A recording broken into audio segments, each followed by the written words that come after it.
నమస్తే welcome to good news India.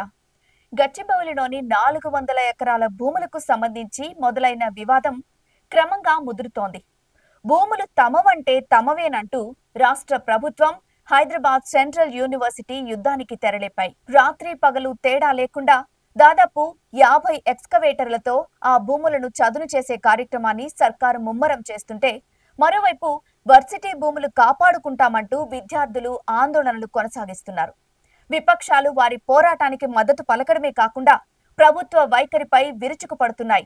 దీంతో రాష్ట్రంలో ప్రస్తుతం కంచె గచ్చిబౌలి భూముల వివాదమే హాట్ టాపిక్ గా మారింది. కంచె గచ్చిబౌలిలో వేలానికి ప్రతిపాదించిన 400 ఎకరాల్లో ఒక్క అంగుళం కూడా హెచ్సియు భూమి లేదని, ఆ భూమిపై పూర్తి యాజమాన్య హక్కు తమదేనని రాష్ట్ర ప్రభుత్వం స్పష్టం చేసింది. అయినా కొంతమంది రాజకీయ నాయకులు స్థిరాస్తి వ్యాపారుల ప్రయోజనాల కోసం విద్యార్థులను తప్పుదోవ పట్టిస్తున్నారని ఆరోపించింది. ఆ భూమికి యజమాని ప్రభుత్వమేనని సుప్రీంకోర్టు తీర్పు ఇచ్చిందని గుర్తు చేసింది. దానిపై ఎలాంటి వివాదానికి పాల్పడినా కోర్టు ధిక్కరణ కిందకు వస్తుందని హెచ్చరించింది. తెలంగాణ పారిశ్రామిక మౌలిక వసతుల కల్పన సంస్థ టీజీఐఐసి విశ్వవిద్యాలయ అధికారుల సమక్షంలో చేపట్టిన సర్వేలో అంగుళం భూమి కూడా యూనివర్సిటీది కాదని తేలిందని తేల్చి చెప్పింది. అయితే ఈ విషయాన్ని HCU registrar doctor Divesh Nigam ఖండించారు. 2024 జూలైలో అక్కడ ఎలాంటి సర్వే నిర్వహించలేదు, ఇప్పటి వరకు భూమి ఎలా ఉందనే దానిపై ప్రాథమిక పరిశీలన మాత్రమే చేశారు, హద్దులు కూడా గుర్తించలేదు, దీనిపై హెచ్సియుకు ఎలాంటి సమాచారం ఇవ్వలేదు, ఆ భూమిని వర్సిటీకే ఇవ్వాలని చాలా కాలంగా కోరుతున్నాం, భూమిని కేటాయించడంతో పాటు పర్యావరణం జీవ వైవిధ్యాన్ని కాపాడాలని మరోసారి ప్రభుత్వాన్ని కోరతాం అని ఆయన చెప్పారు.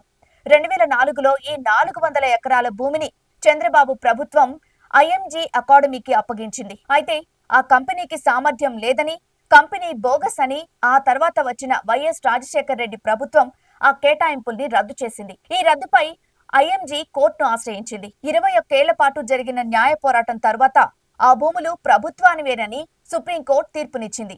ఈ నేపథ్యంలో ఈ భూముల్ని ప్రభుత్వం టీజీఐఐసికి కేటాయించింది.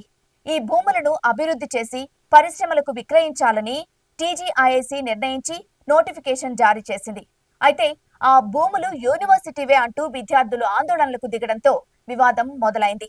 హైదరాబాద్ సెంట్రల్ యూనివర్సిటీ పరిధిలోని 400 ఎకరాల భూముల్లో పర్యావరణ విధ్వంసానికి తెగబడుతున్న రేవంత్ ప్రభుత్వంపై సర్వత్రా విమర్శలు వ్యక్తమవుతున్నాయి. కేరళ, గుజరాత్, అండమాన్ నికోబార్ దీవుల్లో ఆఫ్షోర్ మైనింగ్ కు అనుమతిస్తే పర్యావరణ విధ్వంసం జరుగుతుందంటూ ప్రధాని మోదీకి లేఖ రాసిన రాహుల్ గాంధీకి తమ పార్టీ అధికారంలో ఉన్న తెలంగాణలోని హెచ్సియులో జరుగుతున్న పర్యావరణ విధ్వంసం కనిపించడం లేదా అంటూ ప్రశ్నిస్తున్నారు విద్యార్థులు. ఈ 400 ఎకరాల్లో ఉన్న అడవి మంచి ఆక్సిజన్ ను అందిస్తుంది. ఎన్నో అరుదైన జీవరాశులు ఇక్కడున్నాయి. ఇప్పుడు ఆ పచ్చటి పర్యావరణాన్ని కబ్జా చేసి ఐటీ పార్క్ నిర్మించేందుకు లేఅవుట్స్ వేసి అమ్మకానికి పెట్టడానికి ప్రభుత్వం రెడీ అయింది.